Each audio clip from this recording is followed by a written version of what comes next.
Bueno, y vamos a un tema realmente delicado porque tiene que ver con el transporte público y con la seguridad en las calles limeñas, que lamentablemente hay un problema grave de caos. Ya RPP en algún momento con nuestra campaña Freno al Caos lo hemos denunciado, pero el diario El Comercio también tiene una campaña muy parecida que es No te pases, y lo que han denunciado es realmente tremendo. Han denunciado que una persona con miopía severa, miopía extrema, esta persona casi no puede ni ver, pero se le ha otorgado una licencia de conducir que dice sin restricciones. Las personas que usamos lentes en nuestros bebetes, si es que manejamos en la parte posterior de la licencia de conducir, dice con restricciones en rojo, porque la policía o la persona que te solicita el documento tiene que ver que efectivamente tú debes conducir con tus lentes, ¿no? Con tus lentes para que puedas ver. Pero una persona con miopía extrema simplemente se le otorgó la licencia de conducir y en la parte posterior no había ninguna restricción. ¿Qué pasó acá? Negligencia del Ministerio de Transportes, negligencia de, digamos, estas oficinas o centros médicos que te dan los certificados de salud, o corrupción, es la gran pregunta. Bueno, el premier César Villanueva lo que ha dicho, le ha pedido explicaciones al ministro de Transportes y Comunicaciones, Edmer Trujillo, y estamos en este momento con el congresista de Fuerza Popular, Roy Ventura. Él fue presidente de la Comisión de Transportes y Comunicaciones y es miembro todavía de esta comisión, porque va a pedir explicaciones también al ministro de Transportes, Edmer Trujillo. Congresista, muy buenos días, buenas tardes. Buenas tardes, Omar, ¿cómo estás? Bueno, ¿qué va a hacer la Comisión de Transportes ante esta revelación que es preocupante porque tiene que ver con la inseguridad que vivimos en las calles? Yo creo que más qué va a hacer la Comisión de Transportes es qué va a hacer el ministro de Transportes, encabezado por el presidente del Consejo de Ministros, porque es el presidente del Consejo de Ministros quien tiene que designar un representante para que legitime la designación del superintendente de Sutran.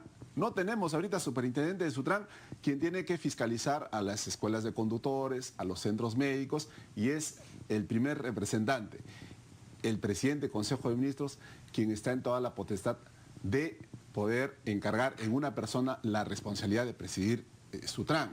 También el ministro de Transportes, en la Dirección General de Transporte Terrestre, en la Oficina de Tecnologías de la Información, la OTI, ahí está el negociado. Y la palabra clave que tú acabas de mencionar es muy cierto, corrupción. Porque bien es cierto, podemos restringir a una escuela de conductores, pero hay cientos. Y la modalidad que tienen en Lima se ha ido a las regiones, porque la delegación de facultades ha hecho de que la corrupción continúen en la región. Efectivamente, el problema, y lo comentábamos en el corte, además, digamos, de instituciones débiles, de que quizá en el propio Ministerio de Transportes otorgan licencias sin muchas exigencias, pero el problema principal, y usted lo ha mencionado, parte de estos centros de conductores, escuelas de conductores, que bueno, en fin, finalmente van a pasar por un examen de manejo, pero parte principalmente de estas instituciones que te dan los certificados médicos, los certificados psicológicos, que realmente son bastante laxos. Son los centros médicos y escuelas de conductores quienes hacen el procedimiento, pero quien fiscaliza a ellos no necesariamente es el Congreso de la República, sino Sutran. Quien hace todo el procedimiento sancionador es Sutran. Pero también sucede de que Sutran sanciona, pero a la semana están aperturando. ¿Por qué? Porque una disposición de la Dirección General de Transporte Terrestre, del Ministerio de Transportes y Comunicaciones, o cuando manipulan los registros de los conductores o los accesos de parte de las empresas o las escuelas de conductores en la Oficina de Tecnología de Información. Ahí está enquistada la corrupción. Y eso lo hemos denunciado con el ministro Vizcarra, con el ministro Yufra, con el ministro Trujillo, pero siempre dicen, vamos a investigar, vamos a investigar. Acá ya no tienen nada que investigar, acá tienen que meter a la cárcel a esta red de corrupción. También hemos denunciado que hay un tráfico de influencias en la fabricación de la licencia de conducir. Un funcionario del Ministerio de Transportes que está vinculado a una empresa proveedora del TESLIM, de este insumo para poder fabricar las licencias de conducir. Son empresas que en la actualidad vienen ganando más de 80 licitaciones en el Ministerio de Transportes y Comunicaciones, son los proveedores. Entonces, son ellos los directamente beneficiados de toda esta red de corrupción. Ahora, era algo muy común en su momento, y no sé si sigue siendo así, se lo digo porque por experiencia propia, cuando tramité mi licencia de conducir, me pasó en Conchán, en el Touring, donde uno efectivamente hace el examen de manejo, de que se acercan personas antes de que tú ingreses. Los tramitadores, y te dicen que no va a pasar nada, no te preocupes, te vamos a tramitar, te aseguramos que se te va a dar tu licencia de conducir, siempre y cuando tú sueltes un dinero. Y en el Touring te dicen, tenga cuidado con los tramitadores que son estafadores. Pero ¿existen o no existen estas redes de corrupción, digamos, al interior del Touring? Lo existe, se ha demostrado. En muchas entrevistas periodísticas le hemos demostrado.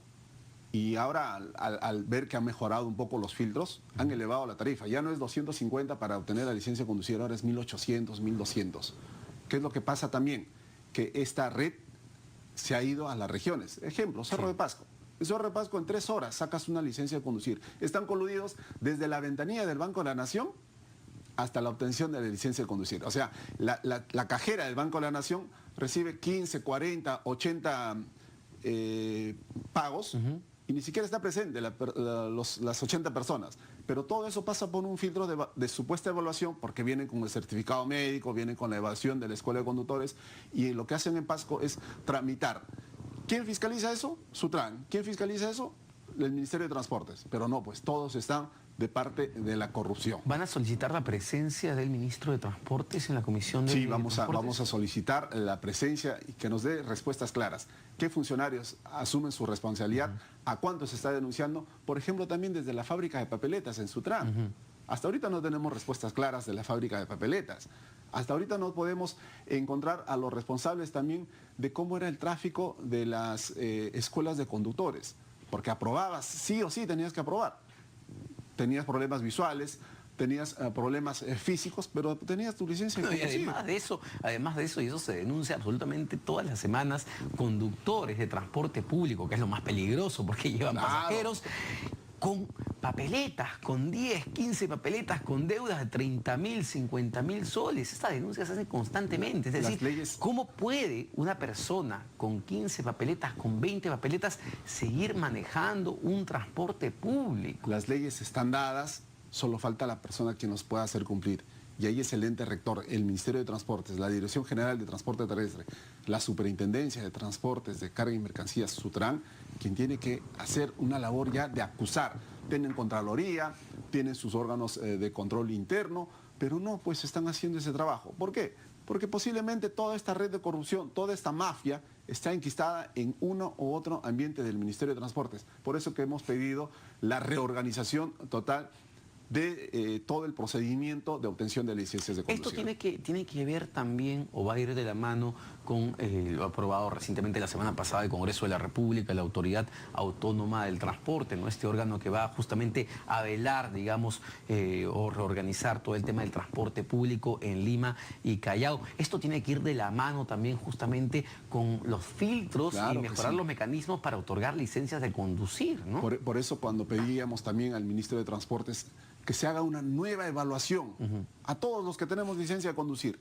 Y ahí nuevamente van a saltar todos los filtros que han podido inmiscuirse por ahí. Han hecho actos de corrupción de distintos ministerios. Esté quien esté a la cabeza. No vamos a pedir la cabeza del ministro, porque nuevamente toda esta red de corrupción está enquistada en rango medio del Ministerio de Transportes y sus brazos ejecutores. Claro, no tiene que ver con un ministro, no es una cabeza, porque esto no pasa ni en este gobierno ni en los últimos dos gobiernos. Ha pasado con Martín Vizcarra, ha pasado con Bruno Yufra, está pasando ahora con Elmer Trujillo, porque ahí todo el modus operandi continúa en el Ministerio de Transportes y en los gobiernos regionales. Claro que sí. Permítame cambiar de tema, congresista Roy Ventura, el caso del congresista Edwin Donaire, un caso que se aprobó en tiene una sentencia de 5 años y 6 meses por el robo de gasolina, y lo que ha hecho hoy día el Poder Judicial en un tuit y ha enviado nuevamente a recordarle al presidente del Congreso, Daniel Salaverry, que están solicitando el levantamiento de la inmunidad parlamentaria. ¿Usted cree que, como ha dicho hace unos minutos el congresista Víctor Andrés García Belaúnde, el Congreso debe ya, mañana mismo, ha dicho, levantarle la inmunidad parlamentaria? Porque estamos hablando de una sentencia de 5 años y 6 meses. Creo que quien preside la Comisión de Levantamiento de Inmunidad es la congresista Luciana León o algún miembro del APRA, pero que si están, digamos, en esta complacencia, no estamos dando buena imagen de poder también el Congreso de la República mejorar las condiciones o darle las herramientas legales al Poder Ejecutivo, las herramientas técnicas. Lo que se ha procedido con el congresista Benicio Ríos ha sido una forma express. Igual deberían actuar. Y es decisión de la mesa directiva, del presidente del Congreso de la República, de que puedan tomar acción inmediata en el caso de Edwin Donaire. No debería pasar, digamos, del 2018. No creo. Si que tienen la celeridad y sobre todo respuestas claras en el caso de Edwin Donaire, puedan convocarte emergencia o el día miércoles, el día jueves que hay sesión de pleno, tomarse pues unos 15 o media hora para tomar una decisión el pleno del Congreso de la República qué va a hacer en el caso del congresista. Porque tener un congresista, vamos, ¿no? Con una sentencia tiene dos sentencias de 5 años, 6 meses por el tema de robo de gasolina, es una mochila pesada para el Congreso de la República que termina, entiendo, afectando la imagen ya golpeada del Parlamento, de todos los congresistas. Se ha hecho un trabajo también de sancionar a los congresistas por informe de la Comisión de Ética y creo que ya a segundo pedido del Poder Judicial debería actuar de forma inmediata el presidente del Congreso o la mesa directiva para poner en agenda y tomar una decisión. ¿Por qué ha habido tanta demora? Porque esto digamos, el Poder Judicial avisó de esto, pidió el levantamiento de su inmunidad a fines de octubre. Creo que la Comisión del Levantamiento de Inmunidad tuvo unas observaciones, pidió al Poder Judicial que pueda levantar algunas observaciones. Creo que ya es la segunda vez que está pidiendo el Poder Judicial, supongo que mejor encaminado o más sustentado este pedido, que el Pleno del Congreso pueda tomar una decisión lo más pronto posible. Otro tema para cerrar esta entrevista congresista tiene que ver con las declaraciones de Jaime Yoshiyama, que dio ayer el programa Cuarto Poder, sobre que el dinero que llegó a la campaña de Fuerza 2011 venía de este empresario que ya falleció hace 2 años. ¿Usted le cree al señor Jaime Yoshiyama? Hay que creerle, porque las investigaciones dicen pues que tiene que encontrar la ruta del dinero. Y es muy cierto, cuando dice que entregaron dineros digamos, en los sacos de una empresa financiera, y ahí empieza toda la ruta del dinero. ¿De dónde venía ese dinero?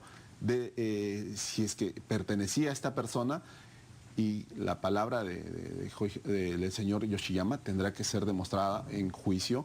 Y sobre todo... ¿No es muy conveniente justamente atribuir el dinero a un empresario ya fallecido que no puede ratificar efectivamente lo comentado por Jaime Yoshiyama, que ya nos ha mentido en el sentido que él dijo que todas las cuentas estaban claras? Hemos visto que mintió porque las cuentas no estaban claras. Pero si hacen un seguimiento a ese dinero, podemos dar a conocer si vienen o no de Odebrecht lo que estamos tú y yo esperando y toda la población, de dónde viene ese dinero.